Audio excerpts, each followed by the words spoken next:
Hello and good morning my dear students. तो स्वागत है आप सभी लोगों का फिजिक्स हब .99 ऑनलाइन प्लेटफॉर्म में, जहां आपको 11-12 से रिलेटेड सभी टॉपिक्स का संपूर्ण समाधान मिलेगा। आपको किसी भी टॉपिक में अगर कोई डाउट हो तो आप हमें कमेंट कर सकते हैं। उस टॉपिक पर आपको एक अलग से वीडियो लेक्चर प्रोवाइड करवा दिया जाएगा, जिससे कि आपका वो डाउट क्लियर हो जाए। अभी हम लोग बात करेंगे अपने क्लास 12 के सिलेबस के बारे में, है ना, कि हमारे क्लास 12 के सिलेबस में कितने यूनिट्स हैं और उन यूनिट्स से कितने कितने मार्क्स का क्वेश्चन हमारे बिहार बोर्ड के एग्जाम में पूछा जाता है। तो यहाँ पर हम, जैसा कि आप लोग यहाँ पर देख पा रहे हैं कि हमारे पास टोटल क्लास 12 के सिलेबस में 10 यूनिट्स हम लोगों को स्टडी करना होता है, जिसमें कि हमारा इलेक्ट्रोस्टैटिक्स, जिसका हिंदी नाम है स्थिर वैद्युत। तो हम एक बार इसको लिख देते हैं हिंदी में। तो इसका हिंदी नाम होता है स्थिर वैद्युतिकी। क्वेश्चन बिहार बोर्ड के एग्जाम में पूछा जाता है। बारी आता है सेकंड चैप्टर करंट इलेक्ट्रिसिटी, जिसका हिंदी नाम है विद्युत धारा। इस चैप्टर से हमें 7 नंबर का एग्जाम में पूछा जाता है।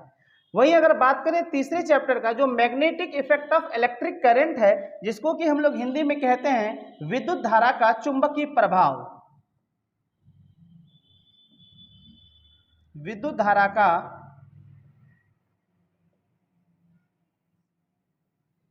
चुंबकीय प्रभाव, ये चैप्टर से भी हमें टोटल 8 मार्क्स का ही क्वेश्चन पूछा जाता है एग्जाम में। चौथा चैप्टर है इलेक्ट्रोमैग्नेटिक इंडक्शन, जिसको कि हम लोग कहते हैं विद्युत चुंबकीय प्रेरण हिंदी में।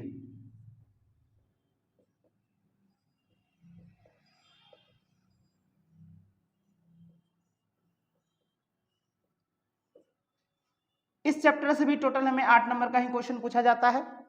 पांचवा चैप्टर जो है हमारा इलेक्ट्रोमैग्नेटिक वेव्स है, जिसको कि हम लोग हिंदी में कहते हैं विद्युत चुंबकीय तरंग।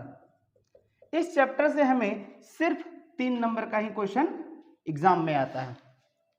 तो ये जो आप लोगों का ये जो पहला 5 चैप्टर है, ये सिर्फ और सिर्फ इलेक्ट्रिक और मैग्नेटिक पर आधारित होता है। इसके अतिरिक्त जो आगे के हमारे पास टोटल 5 चैप्टर बच जाते हैं, उनमें से एक ऑप्टिक्स है, जो कि आप लोगों ने कई बार मैट्रिक में भी पढ़ा है, इससे पहले भी पढ़े हैं, है ना। ये हमारे 12th के सिलेबस का सबसे बड़ा चैप्टर है, जिसका हिंदी नाम होता है प्रकाशिकी। ये वही चैप्टर है जिसमें कि आप लोगों ने मैट्रिक में प्रकाश का परावर्तन, प्रकाश का अपवर्तन, दर्पण, लेंस के बारे में पढ़ा था। ये चैप्टर से टोटल हमें 14 नंबर का क्वेश्चन पूछा जाता है एग्जामिनेशन में। इसके बाद के जो ये 4 चैप्टर हैं, ये सभी मॉडर्न फिजिक्स के पार्ट है, जो कि आपके लिए बिल्कुल नया टॉपिक है। इसके साथ आपका इंट्रोडक्शन सबसे पहले क्लास 12th में ही होता है। इससे पहले आप लोगों ने कभी भी मॉडर्न फिजिक्स का नाम भी नहीं सुना होगा। तो ये वो मेन 4 चैप्टर है जिसे आप लोग अपने लाइफ में शायद पहली बार पढ़ेंगे, जिनमें से पहला चैप्टर है हमारा dual nature of matter and radiation, जिसे हम लोग हिंदी में कहते हैं पदार्थ एवं विकिरण की द्वैत प्रकृति, यानी कि दोहरी प्रकृति। इस चैप्टर से हमें टोटल 4 नंबर का क्वेश्चन एग्जाम में होता है।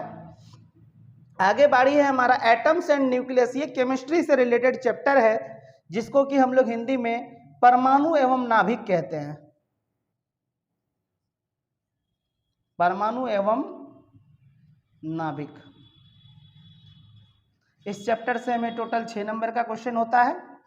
अगला है हमारा सेमीकंडक्टर एंड डिवाइसेस, जो ये भी केमिस्ट्री से ही आधारित होता है, जिसमें हम लोग अर्धचालकों के बारे में पढ़ते हैं। अर्धचालक एवं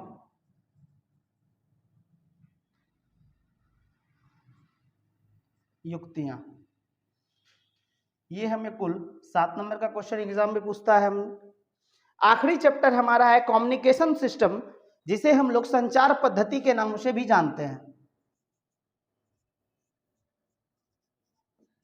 ये वही चैप्टर है जिसमें हम लोग मोबाइल फोन, टीवी वगैरह के बारे में स्टडी करते हैं, रेडियो के बारे में पढ़ते हैं। इस चैप्टर से हमें टोटल 5 नंबर का क्वेश्चन एग्जाम में आता है। और इस प्रकार से टोटल 70 मार्क्स का क्वेश्चन हमारे एग्जाम में होता है और 30 मार्क्स का प्रैक्टिकल मिला के कुल 100 नंबर का हमारा एग्जाम होता है बोर्ड्स का।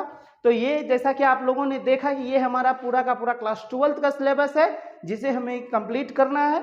और इसको कंप्लीट करने के बाद हम लोग जो है कि एक एक टॉपिक पर हम लोग स्पेसिफिक वीडियो बनाएंगे जिसे देखकर आप लोग भी बेहतरीन से बेहतरीन तैयारी कर सकते हैं।